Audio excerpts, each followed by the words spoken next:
श्री शिवाय नमस्तुभयम। दोस्तों, आप सभी लोग जानते हैं कि 8 दिसंबर 2024 यानी रविवार को पड़ रही है मार्गशीर्ष महीने की मासिक दुर्गा अष्टमी। और दोस्तों, यह वह दुर्गा अष्टमी तिथि है जो मार्गशीर्ष महीने में पड़ने वाली सबसे बड़ी तिथि है, क्योंकि यह रविवार के दिन पड़ रही है और इसका बहुत ही बड़ा और विशेष महत्व होता है। पूज्य गुरुजी ने कहा है कि अगर कभी भी मौका लग जाए और मार्गशीर्ष महीने की रविवार दुर्गा अष्टमी तिथि को पड़ जाए तो आप लोगों को एक दीपक वाला उपाय तो अवश्य ही करना चाहिए। इन दोनों का संयोग बहुत कम आता है और इसी के साथ में गुरुजी ने अपनी शिव पुराण कथा में बताया है कि इस दिन आपको एक दीपक वाला उपाय तो आपको अवश्य ही करना चाहिए, क्योंकि ऐसा दिन पूरे साल में सिर्फ एक ही बार आता है। और दोस्तों, आप सभी लोग जानते हो कि रविवार दुर्गा अष्टमी तिथि का अगर सबसे बड़ा कोई उपाय है तो एक दीपक वाला उपाय है। तो दोस्तों, इस रविवार दुर्गा अष्टमी के दिन आप लोगों को इस एक दीपक वाला उपाय को जरूर करना है। बहुत सारे लोग होंगे जिन लोगों ने इस उपाय को ना किया हो, मतलब पूरा साल निकल गया, उन्होंने किसी भी दिन इस एक दीपक वाला उपाय को ना किया हो। पर दोस्तों, आपके पास एक आखिरी मौका बचा हुआ है जो कि 8 दिसंबर रविवार दुर्गा अष्टमी के दिन है। तो इस दिन आप लोगों को इस वाले उपाय को जरूर कर लेना है, भले ही आपने पूरे महीने भर इस उपाय को ना किया हो। पर अगर आपने इस मार्गशीर्ष महीने के रविवार दुर्गा अष्टमी के दिन अगर इस वाले उपाय को कर लिया तो आपको इस उपाय को करने का वह फल मिलेगा जिसकी आपने कभी कल्पना भी नहीं करी होगी। इसीलिए आप लोग इस वाले उपाय को एक बार जरूर कर लेना है ताकि आप लोगों के हाथ से यह मौका ना जा सके और आपको इस उपाय को करने का फल मिल सके। दोस्तों, यह उपाय पंडित जी ने अपनी अभी की ही श्री शिव महापुराण की कथा में बताया है, जिस उपाय को आज हम आपको बहुत अच्छे से समझाने वाले हैं। इस वीडियो को देखने के बाद इस उपाय को समझने के लिए आपको कोई और वीडियो को देखने की जरूरत नहीं पड़ेगी। तो चलिए दोस्तों, उपाय को शुरू करते हैं। देखिए, यह इस मार्गशीर्ष महीने के रविवार दुर्गा अष्टमी तिथि के दिन यह इतना खास होता है, इतना महत्वपूर्ण होता है।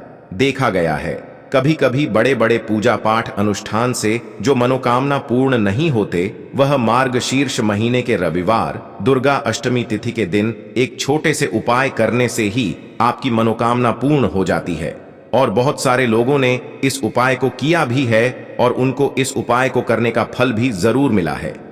अगर आप लोग भी इस उपाय को करना चाहते हैं तो आप इस उपाय को पहले अच्छे से समझ लेना, सुन लेना, उसके बाद करना।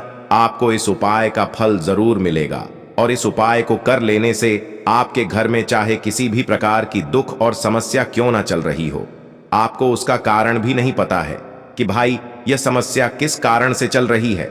उसका कुछ भी कारण हो सकता है, जैसे पितृदोष हो सकता है या किसी भी तरह का मंगल दोष भी हो सकता है। तो इस दिन आप लोगों को यह वाला उपाय कर लेना है। यह एक ऐसा उपाय है जिस उपाय को अगर किसी विशेष दिन पर किया जाए तो भाई उस विशेष दिन का जो है वह तो हमें मिलता ही मिलता है, पर हमने उस दिन पर इस उपाय को किया है तो हमें उससे भी बड़ा फल मिलता है और फल बहुत जल्दी मिलता है, क्योंकि आप इस उपाय को बहुत ही बड़े और विशेष दिन पर कर रहे हो।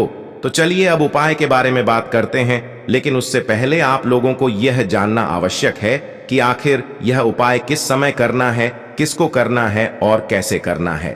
तो चलिए हम आगे आपको वीडियो में एक एक करके बता देते हैं।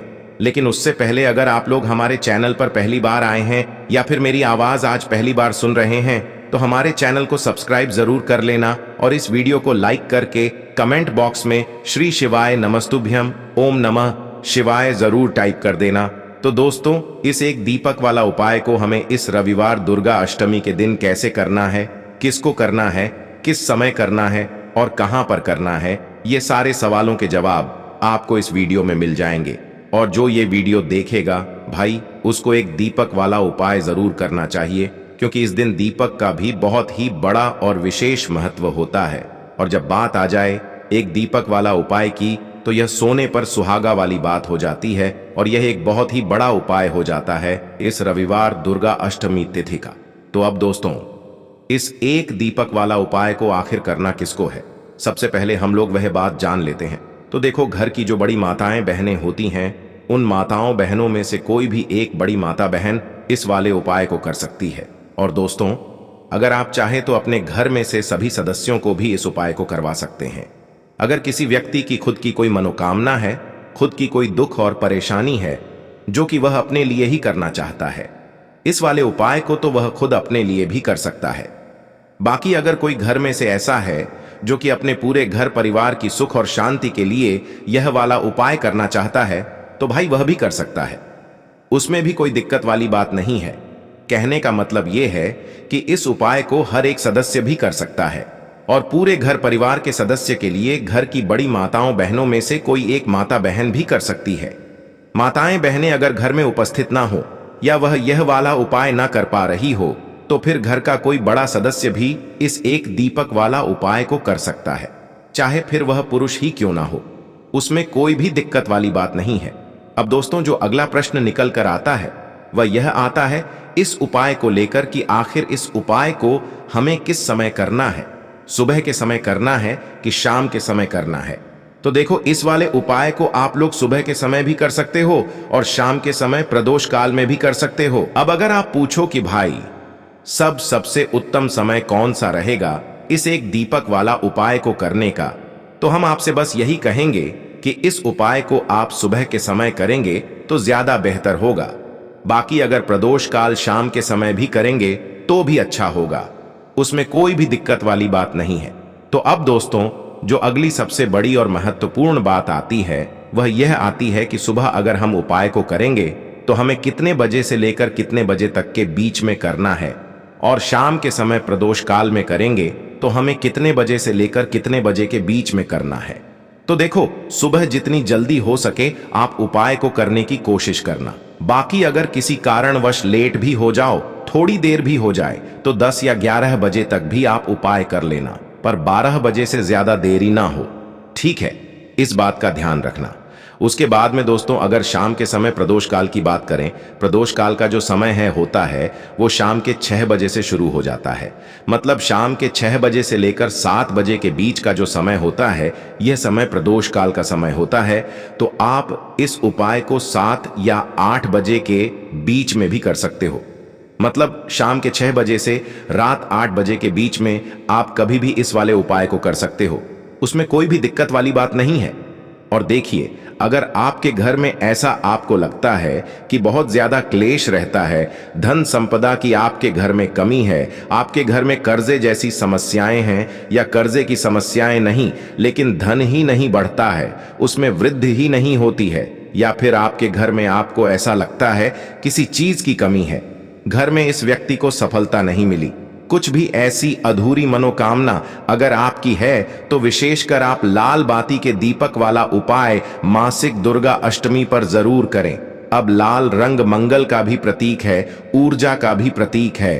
तो जो लोग अपने जीवन में कुछ कर नहीं पा रहे हैं, या जिन लोगों को ऐसा लगता है कि एक ही जगह पर अटक गए हैं, इससे आगे ही नहीं बढ़ पा रहे हैं, तो उन लोगों को भी यह लाल बाती के दीपक वाला उपाय अपने घर पर जरूर विशेष रूप से करना चाहिए, क्योंकि यही वह एक दीपक है और यही वह एक उपाय है जिस उपाय को करने से मां दुर्गा से जो आप मांग लेते हैं वह आपको मिल जाता है। इसी के साथ आपको बता दें कि इस दिन बहुत ही उत्तम और दुर्लभ योगों का निर्माण हो रहा है। देखिए, आपको बता दें, इस दिन वाणिज्य एवं भवकरण का निर्माण हो रहा है, और इस योग में मां दुर्गा की पूजा अर्चना करने से, उपाय करने से मां की विशेष कृपा को मिलती है। इसी के साथ सतविषा नक्षत्र का संयोग भी बन रहा है और अभिजीत मुहूर्त का भी इस दिन निर्माण हो रहा है। अब देखिए, आपको बता दें कि इन योगों में मां दुर्गा की पूजा अर्चना करने से, उनकी उपासना करने से समस्त मनोकामनाएं व्यक्ति की पूरी होती हैं। साथ ही साथ जीवन में जो दुख व्याप्त हैं, मतलब बहुत ज्यादा कष्टों से आपका जीवन भरा हुआ है हर तरफ से, अगर जीवन में दुख हैं तो इस मौके को बिल्कुल ना जाने दें और यह लाल बाती के दीपक वाला उपाय इस दिन आप जरूर करें। तो चलिए बात कर लेते हैं किस तरह से आपको दीपक को सबसे पहले तैयार करना है। अब उपाय किस समय करेंगे, तो सुबह में भी कर सकते हैं, लेकिन शाम का समय इस उपाय के लिए सबसे उत्तम है। शाम का समय किस समय, 6 बजे से लेकर 9 बजे तक का समय बहुत लाभकारी है इस उपाय के लिए। तो देखिए, सबसे पहले तो आपको एक दीपक लेना है। दीपक आप यहां पर मिट्टी का भी ले सकते हैं, पीतल का भी ले सकते हैं, किसी भी धातु का दीपक आप यहां पर ले सकते हैं, ठीक है ना। अब जो बाती के अंदर आपको लगानी है, ये बाती आपको मौली धागे से यानी कलावा जिसे हम बोलते हैं, उससे आपको बाती तैयार करनी है। अब देखिए, अगर आप यहां पर मौली धागा सूती लेते हैं, एक सूती मौली धागा आता है, एक चिकना वाला आता है। चिकना मौली धागा आपको नहीं लेना है, सूती मौली धागा लेना है, क्योंकि उसी की बात अच्छे से जल पाती है। अब आपको करना क्या है, जो दीपक आपने लिया है उसी के अंदर आपको मौली धागे की लंबी बाती तैयार करनी है। लंबी बाती आपको लगानी है। अब शुद्ध देश घी से इस दीपक को भर देना है और इस दीपक के अंदर आपको 2 साबुत लौंग डालनी है। दीपक जो आपने मौली धागे से तैयार करा है, उसी दीपक के अंदर 2 साबुत लौंग डालनी है। और लौंग डालते समय, जब आप लौंग डालेंगे उस समय आपको मां दुर्गा का ये मंत्र बोलना है, ओम एम हिम क्लीम चामुंडाय विचय। फिर से आपको बता रहे हैं, ओम एम हिम क्लीम चामुंडाय विचय। यह मंत्र आपको 11 बार बोलना है। दोनों लौंग को अपने हाथ में पकड़कर फिर उसी दीपक में आपको यह लौंग डाल देनी है। इस तरह से आपका दीपक तैयार हो गया। अब यह दीपक आपको अपने घर के मंदिर में मां दुर्गा के सामने जलाना है, प्रज्वलित करना है और हाथ जोड़कर मां दुर्गा से प्रार्थना करनी है कि हे जगदम्बे, मेरी यह मनोकामना है, मेरी यह प्रार्थना है, मेरी इच्छा है, बहुत लंबे समय से अटकी हुई है, अधूरी है, मेरा यह काम बनता ही नहीं है। आपकी कृपा होगी तो मेरा यह काम जरूर बनेगा, मेरी यह प्रार्थना जरूर पूरी होगी। तो इस तरह से आपको मां दू से प्रार्थना कर लेनी है। मां जगदम्बे से सब कुछ कह देना है, जो भी आपको अपने जीवन में चाहिए। छोटा सा उपाय है, इस दिन करिए और इस उपाय का चमत्कार देखिए। तो मनोकामना पूर्ति का बहुत ही विशेष उपाय है। जो आप मां से मांगते हैं वह आपको तुरंत मिलता है। तो यह पहला उपाय है। अब जल्दी से बात कर लेते हैं दूसरे उपाय की। दूसरा उपाय है, अगर आपके घर में कहीं भी वास्तु दोष है, कोई नजर दोष है, क्योंकि घर में अगर नजर दोष लग जाए तो अच्छा खासा घर बर्बाद होने लगता है। बर्बाद कैसे होता है? जैसे पैसों की बर्बादी, स्वास्थ्य की बर्बादी, बीमारियों का घर में आना या दुर्घटनाओं का होना, ये होता है घर में वास्तु दोष या नजर दोष। अब देखिए, वास्तु दोष अपने आप भी उत्पन्न हो जाता है बहुत बार। अब आपको छोटा सा उपाय इस दिन करना है, आपके घर से नजर दोष भी दूर हो जाएगी, वास्तु दोष भी दूर हो जाएगा। साथ ही साथ आपके घर में जो काम अटक चुके हैं, जैसा होता है ना कि घर में काम नहीं हो पा रहा है, कोई काम बनता ही नहीं है, अड़चन आ जाती है या अटक जाती है, रुकावट आ जाती है, तो आपको करना क्या है इस दिन? क्योंकि यह मां जगदम्बे को समर्पित है, मासिक दुर्गाष्टमी महादेव को समर्पित है। तो आपको क्या करना है, यहां पर 2 छोटे छोटे कपूर लेने हैं। कपूर की छोटी छोटी टिकियां लेनी है और इसे जलाने के बाद अपने पूरे घर में आपको इसका धुआं दिखाना है। अब देखिए, कपूर जलाने मात्र से आपको सीधे सीधे अश्वमेघ यज्ञ का फल मिल जाता है। तो आप समझ सकते हैं कि जब आपको अश्वमेघ यज्ञ का फल सीधे सीधे मिल गया तो सबसे पहले तो आपको कितना पुण्य प्राप्त होता है। दूसरी चीज, घर में जितने भी वास्तु दोष हैं, जो भी नजर दोष हैं, जो भी आपके घर में बीमारियां हैं, सभी कुछ घर से दूर होता है। क्योंकि कभी कभी बीमारियां नजर की वजह से भी आ जाती हैं। किसी की बुरी नजर अगर लग गई तो समझ लीजिए घर में व्यक्ति जो है वो बीमार रहने लगते हैं। हर बार नजर की वजह से ही व्यक्ति बीमार नहीं होता है, लेकिन बहुत बार इसके पीछे नजर दोष भी इसका कारण होता है। तो इस उपाय को करने से कभी आपको कोई नुकसान नहीं होता है, हमेशा इसका लाभ आपको मिलता है, इसका फल आपको मिलता है, पुण्य आपको मिलता है। तो छोटा सा उपाय है, इस दिन जरूर करिए। क्योंकि मासिक दुर्गा अष्टमी पर कपूर जलाकर अगर यह उपाय आप करते हैं तो आपको अपने घर में, अपने जीवन में बहुत जल्दी सुख और समृद्धि देखने को मिलती है और हमेशा आपके घर में धन की वर्षा होती है। कभी निर्धनता घर में लौटकर नहीं आती है।